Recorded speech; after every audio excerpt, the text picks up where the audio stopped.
पिघल रहा है, समुद्र का पानी बढ़ रहा है, तापमान बढ़ रहा है, बारिश हो रही है। सो हेलो गाइस, कैसे हैं आप लोग? आई होप आप सब लोग ठीक होंगे। लेकिन हमारी प्यारी धरती, जो कि हमें रहने की जगह ही नहीं बल्कि हमें हमारी ज़िंदगी जीने के लिए ज़रूरतमंद चीज़ें भी देती है। लेकिन क्या आपने अपने ही पैरों पर कुल्हाड़ी मारने वाली कहावत सुनी है? ऑफ कोर्स सुनी ही होगी। यही काम हम सब इंसान कर रहे हैं। आज हम हमारी सुविधाओं को तो देख रहे हैं, पर पृथ्वी की बुरी हालत को नहीं। जी हाँ, आपने बिल्कुल सही सुना। और आज हम इसी के एक बड़े पहलू ग्लोबल वार्मिंग के बारे में बात करेंगे। तो ग्लोबल वार्मिंग क्या है? तो ग्लोबल वार्मिंग, जिसे हम हिंदी में भूमंडलीय उष्मीकरण कहते हैं, और इसका अर्थ है पृथ्वी का औसतन तापमान बढ़ना। ग्लोबल वार्मिंग का पहला कारण है green house effect. Green house effect को समझाने के लिए मैं आपको एक एग्जांपल देता हूँ। तो इसमें एक कांच का घर होता है जिसे हम ग्रीन हाउस कहते हैं, जिसके कांच स्पेशली डिज़ाइन किए जाते हैं। इस स्पेशली डिज़ाइन कांच का काम रहता है कि जो भी हीट और लाइट अंदर जा रही है वो बाहर ना आ सके, जिससे कि जो हीट और लाइट ग्रीन हाउस के अंदर जाती है वो हीट और लाइट ग्रीन हाउस के बाहर नहीं आ पाती, जिससे कि उस ग्रीन हाउस का टेम्परेचर बढ़ता जाता है। तो हम यहाँ पे हमारी पृथ्वी को एज ए ग्रीन हाउस ले सकते हैं, जिससे कि हीट और लाइट अंदर तो आ रहे हैं पर हीट और लाइट पृथ्वी के बाहर नहीं जा पा रहे, जिससे कि पृथ्वी का टेम्परेचर बढ़ता जा रहा है। और यही मेन कॉज है ग्लोबल वार्मिंग का। आप में से ज़्यादातर लोग सोच रहे होंगे कि इतने सालों से अगर ग्रीन हाउस इफेक्ट अर्थ के अंदर हो रहा है तो इतने सालों से अर्थ का टेम्परेचर बढ़ा क्यों नहीं। तो एक एग्जांपल देता हूँ। जैसे कि हम अगर किसी जगह पे जाते हैं और कोई सी ब्लैक शर्ट पहनते हैं और वहाँ पे धूप आ रही है, तो हमें ज़्यादा गर्मी लगती है, क्योंकि वो जो ब्लैक शर्ट रहता है वो हीट को ऑब्जॉर्व कर लेता है। उसी तरह अर्थ में जो नंबर्स ऑफ प्लांट थे, बड़े नंबर्स ऑफ प्लांट थे और ट्रीज थे, वो हीट को ऑब्जॉर्व कर लेते थे। बट पिछले कुछ सालों में डिफॉरेस्टेशन के कारण बड़ी संख्या में पेड़ काटे गए, जिससे कि हीट बढ़ती गई पृथ्वी के अंदर, क्योंकि हीट को ऑब्जॉर्व करने के लिए पेड़ तो बचे नहीं थे। और धीरे धीरे करके पृथ्वी का टेम्परेचर बढ़ता जा रहा है अभी भी। और अगर हम इस पर ध्यान ना दें तो हो सकता है कि पृथ्वी का टेम्परेचर और ज़्यादा बढ़ जाए, जिससे कि क्लाइमेटिक चेंजेस होने लग जाएं, जो कि आप देख ही सकते हो आजकल। और तापमान बढ़ने के और भी कई कारण हैं, जैसे कि ग्रीन हाउस गैसेस का बढ़ना।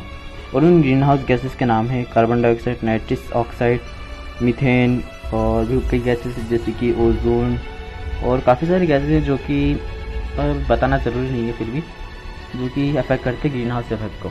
आप सभी जानते हैं कि कार्बन डाइऑक्साइड काफ़ी तेज़ी से बढ़ता जा रहा है, और दूसरी ओर वो पेड़ पौधे जो कि कार्बन डाइऑक्साइड को ऑब्जॉर्ब करते हैं, हम उन्हें भी काटते जा रहे हैं।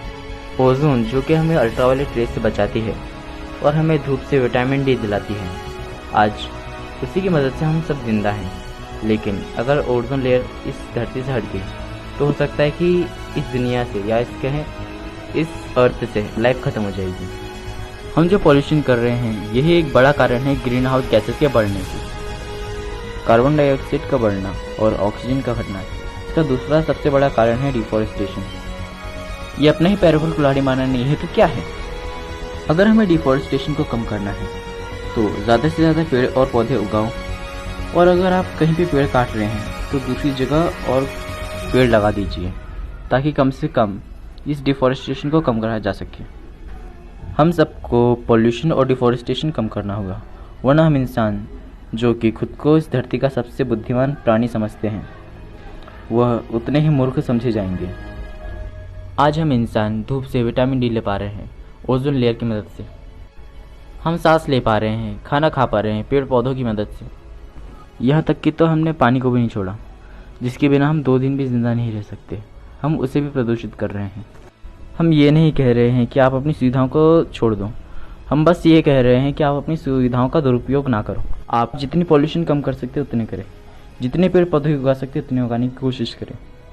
आप अपनी तरफ से पूरी सहयोग देने की कोशिश करें, बस ये हमारी यही रिक्वेस्ट है।